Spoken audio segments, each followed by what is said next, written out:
Okay, let's kick this bitch from the top. Today we're going to read from the Bible. My boss, very good friend of mine, is a holy roller, and he gave me this yearly Bible for me to read. Every day you read a wee bit of Old Testament, New Testament, and whatnot. Now, I guess I miss the hidden meaning of this stuff, and I do believe in God, and I think it's about time that I read it, and I finished it now, and I'm now on to the Quran, and Buddhism is next. But one of the things you know, obviously he always says that I'm missing a hidden meaning and I should pray beforehand and there's a greater good. Now remember that the words in here are, if you believe, which you should, is undisputed, went down as it went down, end of discussion. Believe.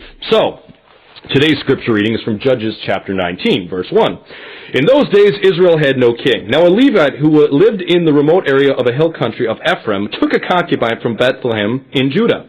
But she was unfaithful to him. She left him and went back to her father's house in Bethlehem, Judah. They don't define unfaithful, but whatever. After she'd been there for 4 months, her husband went to her to persuade her to return. So he takes with him his servant, his donkeys, and he hangs out with his father-in-law. The guy loves him, says, stick around, stick around, stick around. And after like 4 or 5 days getting ripped with his father-in-law, he says, I'm got to get going. So as we skip down to verse 10, but unwilling to stay another night, the man left toward Jebus, that is Jerusalem, with his 2 saddled donkeys and his concubine. You notice how she fits into the line of, possessions there last. Those were the good old days, huh? When they were near Jebus, the day was almost gone. The servant said to his master, come, let's stop at the city of the Jebusites and spend the night. Master replied, no, we can't go into an alien city whose people are not Israelites. We'll go on to Gibeah. So they go on to Gibeah, and since there's no place for them to stay, they sit in the center of town, and they just sort of make themselves a little picnic and hang out there. No one invites them in. This old man comes out from the field, and as we skip to verse 20, he says, you're welcome at my house. Let me supply you with whatever you need. Only don't spend the night in the square. So he takes them over to his house, he feeds the donkeys, enjoys them.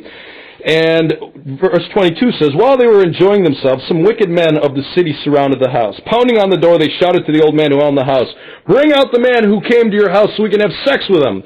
The owner of the house went outside to them and said, no, my friends, don't be so vile. Since this man is my guest, don't do this disgraceful thing.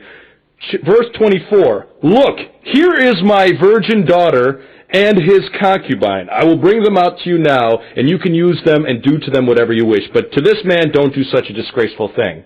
How Christian.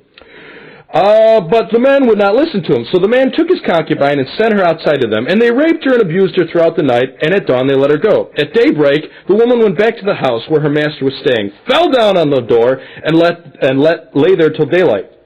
When the master got up in the morning and opened the door of the house, he stepped out to continue on his way. There lay his concubine, fallen on the doorway of the house with her hands up on the threshold. He said to her, get up, let's go.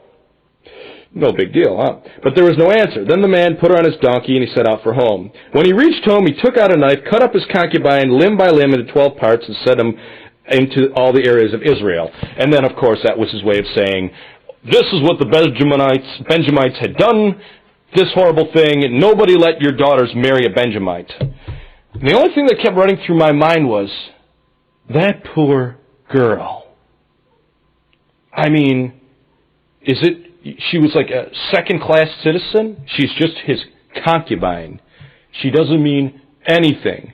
Neither does the old man's virgin daughter, for that matter. Go out there and take them and have your day with them. Do whatever you want. Just leave this guy alone. This is one of many, many, many stories that I found quite disturbing in this book. And quite frankly, if you follow this, and if there's some greater meaning in here, man, I'm totally missing the point. 40 seconds and counting. Think about it.